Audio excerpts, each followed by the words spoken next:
ಇಂದು ರಾಜ್ಯದಾದ್ಯಂತ ಮೆಡಿಕಲ್ ಸ್ಟೋರ್ಗಳು ಬಂದ್ ಆಗತ್ವಾ ಆನ್ಲೈನ್ ನಲ್ಲಿ ಈಗಾಗಲೇ ಮೆಡಿಸಿನ್ ಮಾರಾಟ ಮಾಡ್ತಾ ಇರೋದ್ರಿಂದಾಗಿ ಕೆರಳಿರುವಂತಹ ಸಂಖ್ಯೆಗಳು ಇವತ್ತು ಬಂದ್ಗೆ ಮುಂದಾಗ್ತಾ ಇದ್ದು ಮೆಡಿಕಲ್ ಬಂದ್ ಬಗ್ಗೆ ಸಂಘಟನೆಗಳಲ್ಲಿ ಈಗಾಗಲೇ ಭಿನ್ನಾಭಿಪ್ರಾಯ ಉಂಟಾಗಿದೆ. ಎರಡು ಸಂಘಟನೆಗಳಲ್ಲಿ ಬಂದ್ಗೆ ಒಮ್ಮತಗಳು ಮೂಡ್ತಾ ಇಲ್ಲ. ದೇಶವ್ಯಾಪಿ ಔಷಧ ಮಳಿಗೆ ಬಂದ್ಗೆ ಎಐಒಸಿಡಿ ಈಗಾಗಲೇ ಕರೆಯನ್ನ ಕೊಟ್ಟಿದ್ದು, ಎಐಒಸಿಡಿ ಕರೆ ನೀಡಿದ ಬಂದ್ಗೆ ಕೆಪಿಆರ್ಡಿಒ ಬೆಂಬಲವನ್ನ ನೀಡ್ತಾ ಇಲ್ಲ. ಬೆಂಗಳೂರಿನ ಮೆಡಿಕಲ್ ಶಾಪ್ಗಳು ಬಂದ್ ಆಗುವುದು ಡೌಟ್ ಅಂತ ಹೇಳಲಾಗ್ತಾ ಇದೆ. ಈಗಾಗಲೇ ದೇಶದಾದ್ಯಂತ ಆನ್ಲೈನ್ನಲ್ಲಿ ಮೆಡಿಸಿನ್ ಮಾರಾಟ ಮಾಡ್ತಾ ಇರುವುದರಿಂದಾಗಿ ಮಳಿಗೆಗಳನ್ನ ಇಟ್ಕೊಂಡಂತವರಿಗೆ ಭಾರೀ ಪ್ರಮಾಣದಲ್ಲಿ ಹೊಡೆತ ಬೀಳ್ತಾ ಇದೆ. ಹಾಗಾಗಿ ಇದನ್ನ ಕೂಡಲೇ ಬಂದ್ ಮಾಡಬೇಕು ಅಥವಾ ತಾತ್ಕಾಲಿಕ ಪರ್ಯಾಯ ವ್ಯವಸ್ಥೆಗಳನ್ನ ಬೇರೆ ಏನಾದರೂ ಮಾಡಬೇಕು ಅನ್ನೋ ನಿಟ್ಟಿನಲ್ಲಿ ಕೋರ್ಕೊಳ್ತಾ ಇದೆ.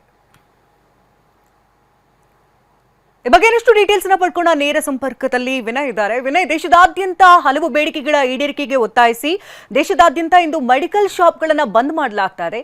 ರಾಜ್ಯದಲ್ಲ ಸ್ಥಿತಿಗತಿಗಳು ಹೇಗೆ ಕಂಡು ಬರ್ತಾ ಇದೆ? ಯಾಕಂದ್ರೆ ಸಂಘಟನೆಗಳಲ್ಲೇ ಒಡುಕು ಮೂಡಿರೋದ್ರಿಂದಾಗಿ ಏನಾಗ್ತಾ ಇದೆ? ಶಾಪ್ಗಳು ಓಪನ್ ಇರುತ್ತಾ ಇರಲ್ವಾ?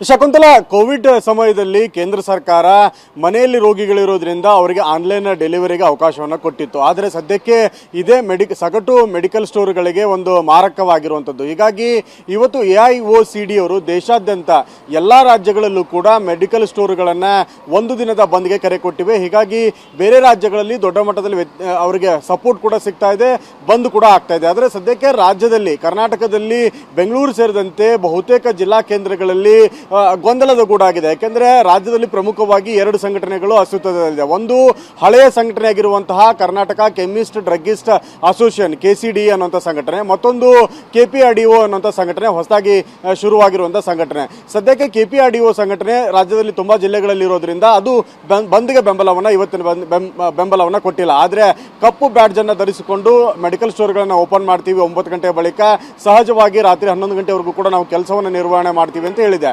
ಸದ್ಯಕ್ಕೆ KCDA ವ್ಯಾಪ್ತಿಯಲ್ಲಿ ಬರುವಂತಹ ಮೆಡಿಕಲ್ ಸ್ಟೋರ್ಗಳು ಇವತ್ತು ಬಂದ್ ಆಗ್ತಾ ಇದೆ. ಹೀಗಾಗಿ ರಾಜ್ಯದಲ್ಲಿ ರಾಜಧಾನಿ ಬೆಂಗಳೂರು ಸೇರಿ ರಾಜ್ಯದ ಬಹುತೇಕ ಜಿಲ್ಲಾ ಕೇಂದ್ರಗಳಲ್ಲಿ ದೊಡ್ಡ ಮಟ್ಟದಲ್ಲಿ ಮೆಡಿಕಲ್ ಸ್ಟೋರ್ಗಳ ಬಂದ್ಗೆ ವ್ಯಾಪಕ ಬೆಂಬಲ ಸಿಗೋದು ಡೌಟ್.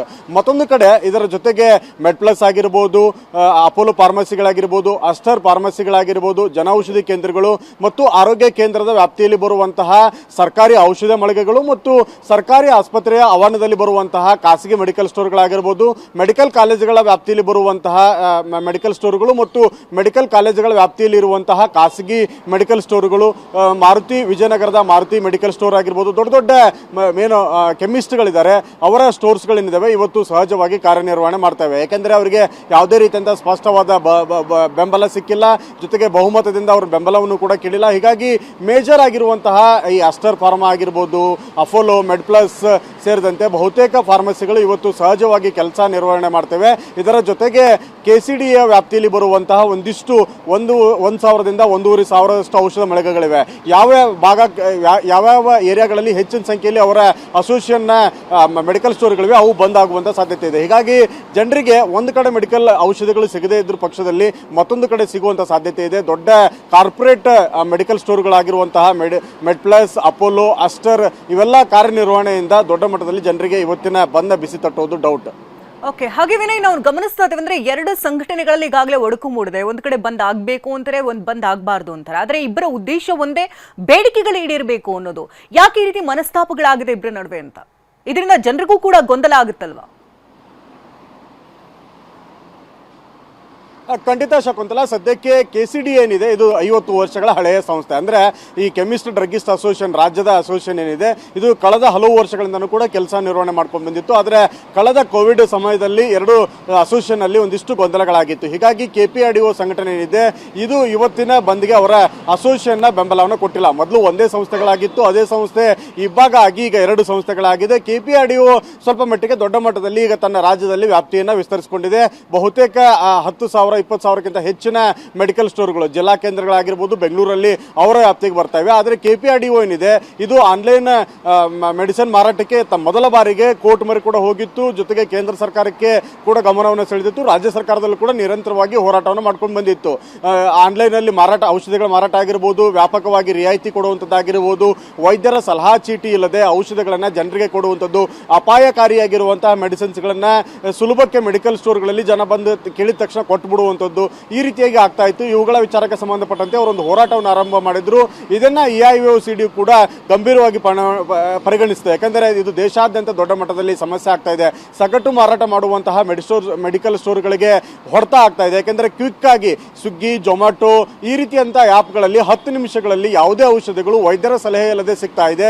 ಇದು ಅಪಾಯ. ಯಾಕಂದರೆ ಸಣ್ಣ ಪುಟ್ಟ ಔಷಧಿಗಳು ಮಕ್ಕಳಿಗೆ ಕೊಡುವಂಥದ್ದಾಗಿರ್ಬೋದು, ವೃದ್ಧರಿಗೆ ಕೊಡುವಂಥದ್ದು, ಗಂಭೀರ ಕಾಯಿಲೆಗಳಿಂದ ಬಳಲುತ್ತಿರುವಂತಹ ಅಪಾಯಕಾರಿ ಔಷಧಿಗಳು ಜನರ ಕೈ ಸೇರ್ತಾ ಇದೆ. ಇದು ಜನರ ಆರೋಗ್ಯಕ್ಕೆ ಕುತ್ತು ತರುತ್ತೆ ಅನ್ನೋ ವಿಚಾರಕ್ಕೆ ಸಂಬಂಧಪಟ್ಟಂತೆ KPRDO ಕೂಡ ಹೋರಾಟವನ್ನು ಮಾಡಿತ್ತು.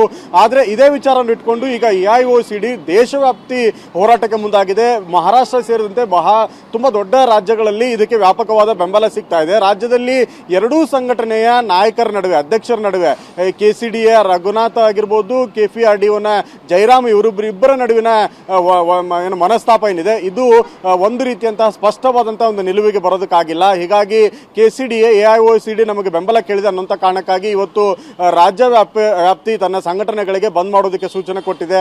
ಬಹುತೇಕ ಭಾಗಗಳು ಬೆಂಗಳೂರು ನಾರ್ತ್ ಆಗಿರ್ಬೋದು, ದಕ್ಷಿಣ ಭಾಗದ ಕೆಲ ಕೇಂದ್ರಗಳಲ್ಲಿ ಆಗಿರ್ಬೋದು, ಈ ರೀತಿಯಾಗಿ ಬೆಂಗಳೂರಲ್ಲಿ ತಮ್ಮ ವ್ಯಾಪ್ತಿಯಲ್ಲಿ ಬರುವಂತಹ KCDA ವ್ಯಾಪ್ತಿಯ ಮೆಡಿಕಲ್ ಸ್ಟೋರ್ಗಳು ಬಂದ್ ಆಗ್ತಾ ಇದೆ. ಆದರೆ KPRDOನ ವ್ಯಾಪ್ತಿಯಲ್ಲಿರುವಂತಹ ಜಿಲ್ಲಾ ಕೇಂದ್ರಗಳಲ್ಲಿ ಮತ್ತು ರಾಜಧಾನಿಯಲ್ಲಿರುವಂತಹ ಮೆಡಿಕಲ್ ಸ್ಟೋರ್ಗಳು ಸಹಜವಾಗಿ ಓಪನ್ ಇರುತ್ತೆ. ಇದರ ಜೊತೆಗೆ ಕಾರ್ಪೊರೇಟ್ ಮೆಡಿಕಲ್ ಸ್ಟೋರ್ಗಳೇನಿದಾವಲ್ಲ, ಮೆಡ್ಪ್ಲಸ್, ಅಸ್ಟರ್ ಈ ರೀತಿಯಂತ ದೊಡ್ಡ ಮೆಡಿಕಲ್ ಸ್ಟೋರ್ಗಳು ಅವರು ತಮ್ಮ ಯಾವುದೇ ರೀತಿಯಂತಹ ಇಂತಹ ಆನ್ಲೈನ್ ಪ್ಲಾಟ್ಫಾರ್ಮ್ಗೆ ಅವರು ಅವಕಾಶವನ್ನು ಕೊಡ್ತಾ ಇಲ್ಲ. ಯಾಕಂದ್ರೆ ಅವರು ಹೆಚ್ಚಿನ ಪ್ರಮಾಣದಲ್ಲಿ ಅದೇ ರೀತಿಯಂತಹ ಸ್ಟ್ರಾಟಜಿಯನ್ನು ಬಳಕೆ ಮಾಡಿಕೊಂಡು ಔಷಧಿಗಳನ್ನು ಜನರಿಗೆ ಸೇರಿಸ್ತಾ ಇದ್ದಾರೆ. ಹೀಗಾಗಿ ಅವರು ಈ ರೀತಿಯಂತಹ ಬಂದ್ಗೆ ಬೆಂಬಲವನ್ನು ಕೊಟ್ಟಿಲ್ಲ. ಹೀಗಾಗಿ ರಾಜ್ಯದಲ್ಲಿ ಈ ಬಂದ್ನ ಗೊಂದಲಗಳು ಸೃಷ್ಟಿಯಾಗಿದೆ.